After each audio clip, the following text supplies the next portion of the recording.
Bem, pessoal, vamos dar início a mais uma videoconferência. Meu nome é Paola, sou coordenadora de marketing e expansão de franquias. E hoje, juntamente com o Márcio, nós vamos falar um pouco sobre marketing focado no consumidor, estratégias de marketing e estratégias de vendas. Espero que possamos contribuir um pouco no dia a dia de vocês, tá? Obrigada pela presença e quem se dispôs a nos assistir. Bem, marketing focado no consumidor. É importante não só pela necessidade de vender os produtos ou serviços, mas também pela força que esses consumidores vêm ganhando. De acordo com uma previsão da Gartner, clientes com más experiências poderão destruir 30% dos projetos digitais das empresas. Isso por quê? Porque com o ritmo acelerado das inovações tecnológicas, consumidores e usuários estão mais empoderados e esperam mais, dão mais feedbacks, possuem mais opções dentro de cada mercado e também compartilham muito mais as experiências que vivenciam. Para a Gartner, uma empresa criada no final da década de 70 por Gideon Gartner, a empresa tem atuado no ramo das pesquisas, consultorias, eventos e prospecções acerca de mercado de TI. Então, para a Gartner, ser focado no consumidor significa entender os problemas e expectativas únicas dos clientes, bem como os contextos das necessidades deles. As empresas que têm esse foco constantemente entregam produtos e serviços que alcançam essas expectativas. Além disso, a tecnologia ela tem um papel fundamental nessa tendência. De acordo com os estudos, mais de 2 quintilhões de bytes são criados todos os dias.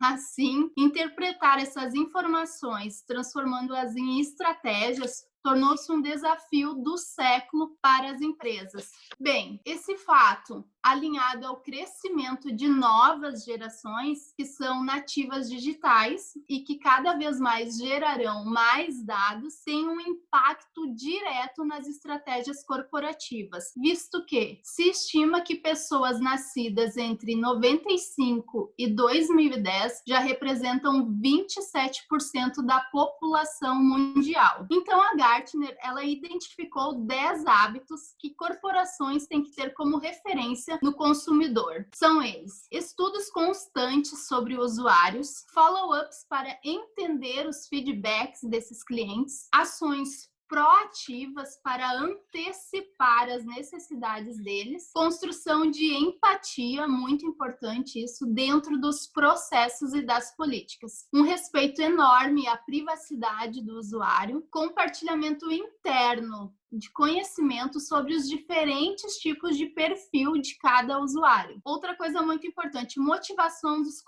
colaboradores para que eles se mantenham engajados na sua causa. Ações sistemáticas para melhorar a experiência do consumidor, desenvolvimento de processo de prestação de contas e adaptação das demandas em tempo real. Ao mesmo tempo, essa consultoria, ela chama atenção para a necessidade de novas estratégias para a atração e retenção de clientes. Pontos centrais para a obtenção de melhores resultados. É fato que as pessoas estão demandando mais transparências das marcas que consomem. Os consumidores, eles acreditam que suas compras têm um impacto no mundo e por isso esperam que as empresas apoiem iniciativas que signifiquem algo para o bem comum. Bem, na sequência, nós temos o marketing humanizado. Antes de pensar em qualquer estratégia de marketing, era preciso ter em mente os 4 pilares básicos do mix: produto, preço, praça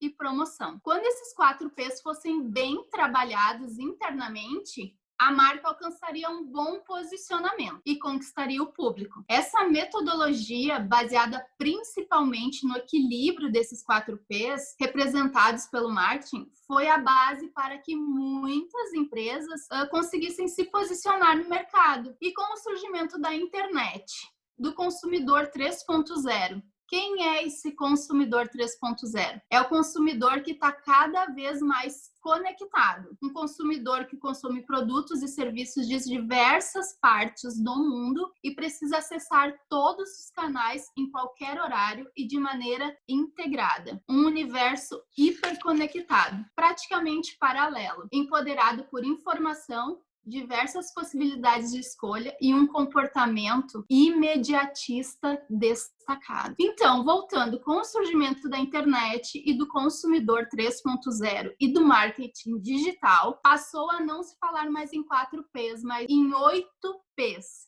que poderiam transformar em sucesso qualquer estratégia virtual. São eles: pesquisa, planejamento, produção, publicação, promoção, propagação, personalização e precisão. Essa metodologia focada no digital vem ganhando cada vez mais força. E até agora, entre esses novos P's, o que o mercado menos consegue é trabalhar o P da personalização. E em cima desse P da personalização vem muito marketing humanizado. Vamos falar um pouquinho então sobre marketing de relacionamento. Essa estratégia direciona a atenção para os clientes que a empresa já possui, seus clientes já conquistados, buscando a fidelização deles e a propagação da marca no mercado. Por isso, o marketing de relacionamento utiliza estratégias para estimular a recompra e incentivar a criação de embaixadores da marca. Utilizar o marketing de relacionamento dentro da empresa oferece muitos benefícios em médio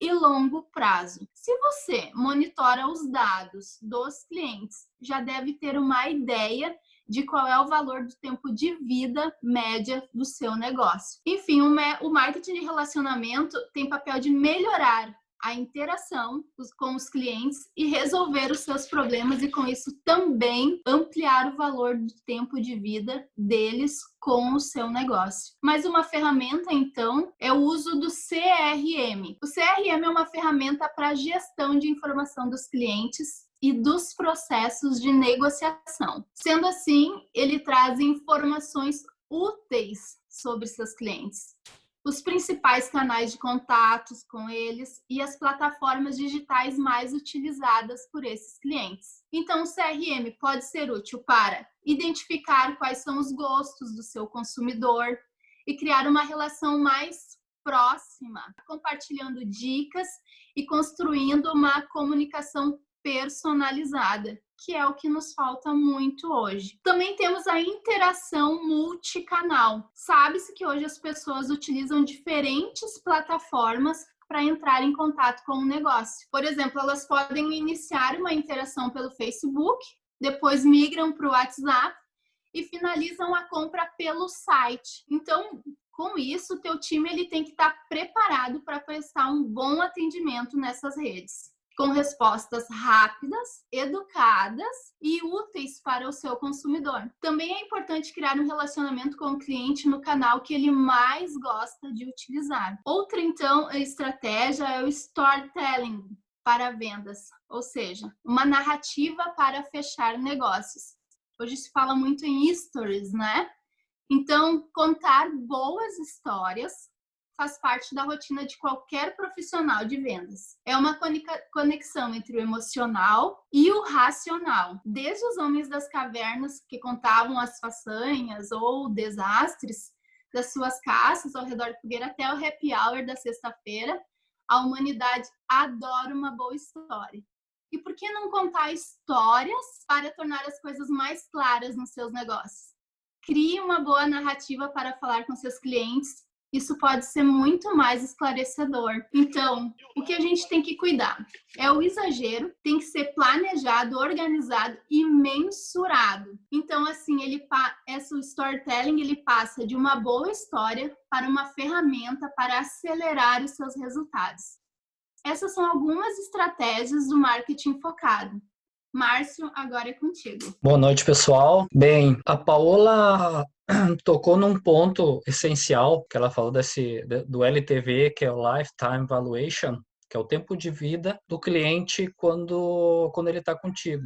enquanto ele consome o teu produto. Isso é uma das etapas das técnicas de sucesso do cliente. E como ela já tinha mencionado, o CRM é sensacional, sensacional porque ele se torna um diferencial desde o início do processo até o final, porque tu acompanha todo o processo e tu acaba aperfeiçoando o teu produto também nesse sentido. E o vendedor acaba se tornando também um consultor, né? Ele é quase um terapeuta porque ele acaba tendo que interagir com o cliente, ele precisa sentir o cliente, ter uma percepção, ouvir ele primeiro para depois tentar sentir a dor do cliente e aí sim dar a melhor solução para ele. Mas como eu trabalho mais uma parte mais estratégica, pré-venda, né? Quando a gente está estruturando a questão de campanha, eu sempre digo que aí a questão do briefing, que é toda assim, ó, desde o conhecer a empresa, conhecer o teu público-alvo, conhecer o teu mercado, conhecer o teu concorrente, e a partir disso reunir informações estratégicas para daí tu alinhar a tua comunicação e as tuas campanhas. A gente tem antes de tudo a questão de conceito de pregnância de marca, conceito e pregnância de marca. E o que envolve a questão de conceito de marca? Muito antes de criar a logomarca, a gente precisa,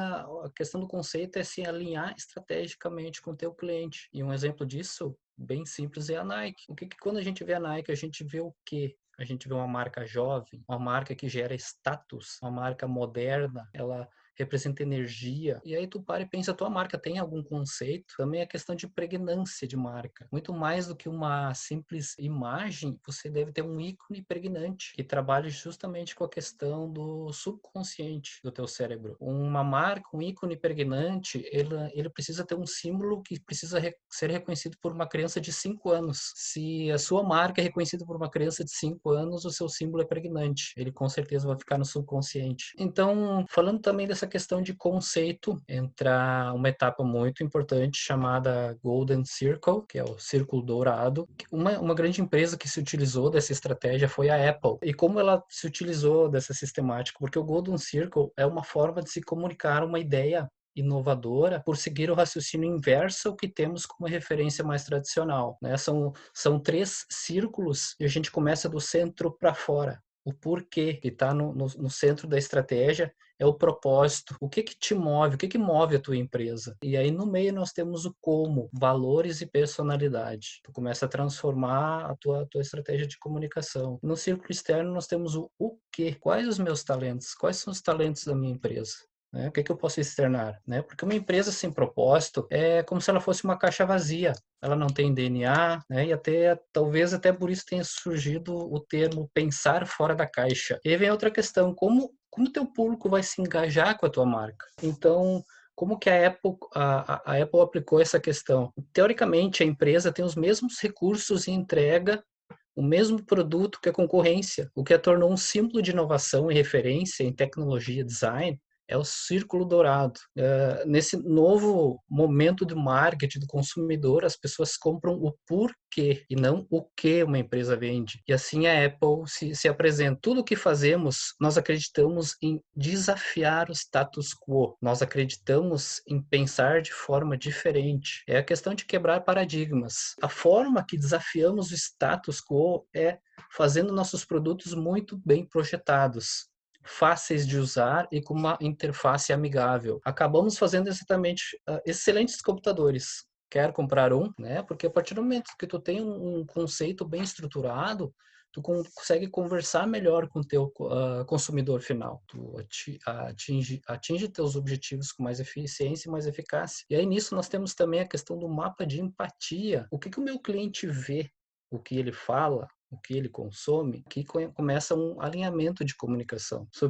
A sua empresa precisa começar a trilhar esse caminho, mapear o seu consumidor. Aí entra também novamente a questão do CRM, como a Paula já tinha comentado antes. Implemente também a questão de Customer Success e evite cancelamentos precoces de sua receita recorrente, né? Ferramentas como KPIs, NPS, upsell, cross-sell, né? Isso são estratégias interessantes, e aí tu vai conseguir engajar teu CRM nessa estratégia e extrair os melhores dados, porque a gente vive uma era de dados, você precisa buscar por dados e entender o teu consumidor, e aí a gente vai conseguir trabalhar também um mapa de dores, etapas onde vamos buscar a dor raiz do meu consumidor, para tentar entender ele melhor, né? E a gente orienta também a questão de planejamento de cenários, é uma das coisas mais simples que às vezes a gente não usa, mais puxando para a área de administração, porque se a economia vai para um determinado caminho, qual é o caminho que eu vou tomar a partir desse cenário ou daquele outro cenário? Eu preciso meio que precaver situações para me planejar de forma estratégica. E a minha amiga Paola, o que teria mais a dizer sobre essa pauta? Bem, pessoal, então, pegando ali o gancho do Márcio, a gente vai entrar um pouco em estratégias de vendas, tá? Que a gente quer aumentar a venda dos negócios, né? O faturamento, isso nós já sabemos. Mas o que a gente vai fazer para alcançar esse objetivo? A verdade é que nem tudo acontece num piscar de olhos, né? E ainda mais uma mudança capaz de gerar resultados tão impactantes nas empresas. Uma coisa que a gente tem que lembrar é que as vendas são sobre pessoas, sobre desejos e necessidades especiais. Vendas são processos. É preciso ter conhecimento do produto e que cada pessoa é diferente. E que a gente não pode mudar a decisão final desses clientes, mas a gente pode controlar boa parte do processo, se tornando um vendedor de alta performance. Então, vamos entrar aqui em algumas estratégias de vendas. Bem, para começar a vender, é preciso escolher um nicho e dominá-lo como ninguém. Então, dessa forma, você terá condições de trabalhar mais rápido, aperfeiçoar cada passo dessa jornada chamada cliente. Outra parte, então, é automatize tarefas e processos. Tá? Algumas tarefas, elas são importantes para o processo comercial. Elas são repetitivas e podem ser facilmente automatizadas e com as ferramentas certas.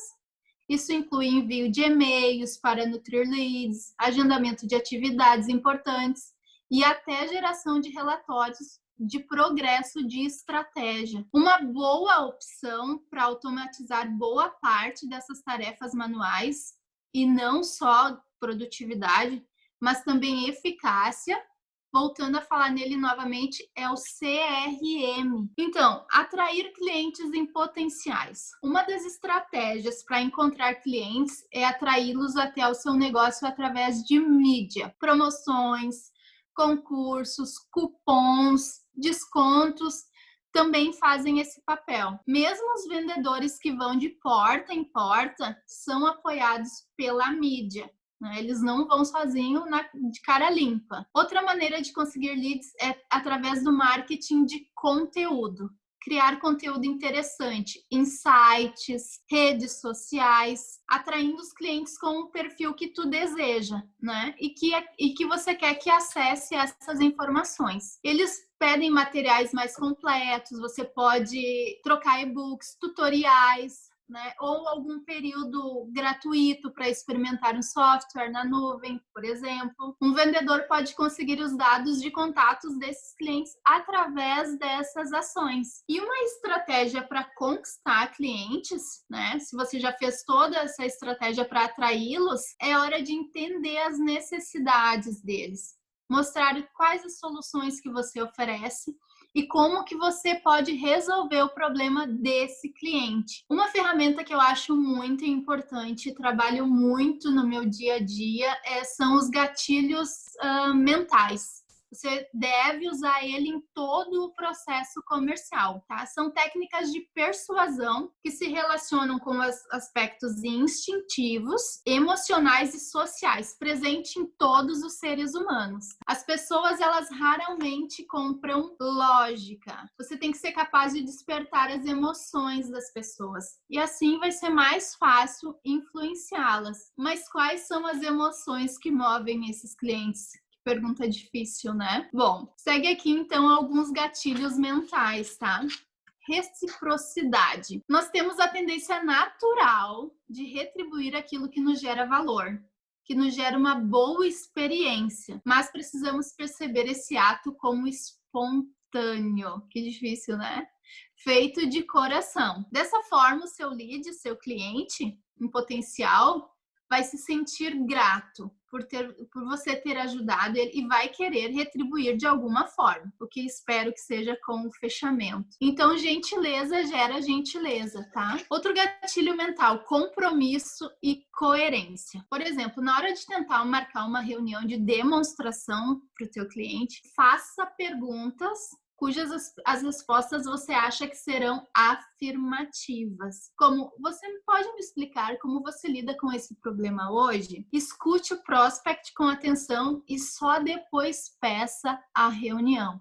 Aí você terá conteúdo, né, para poder argumentar esse cliente. Outro gatilho mental que nós trabalhamos também é a prova social. Uma forma que a gente utiliza para tomar decisões é observar o que os outros estão dizendo ou fazendo. Então, mostre aos seus prospects depoimentos de outros clientes, clientes referências, cases de sucesso, clientes com o mesmo perfil que tiveram seus problemas resolvidos. Outro gatilho mental, então, é a escassez. Essa a gente vê muito na mídia, é muito utilizado, né? Quando há menos de alguma coisa, as pessoas geralmente querem mais. Isso acontece porque as pessoas dão mais importância para aquilo que perderam ou estão prestes a perder. Ou seja, a escassez de tempo, escassez de lote, escassez de vaga. Ai, últimas vagas, corra, é o último dia da promoção. Escassez de bônus. Outro gatilho mental também que a gente pode utilizar é a autoridade. Ele é ativado quando a empresa se posiciona como autoridade, uma especialista no assunto. E outro gatilho mental é o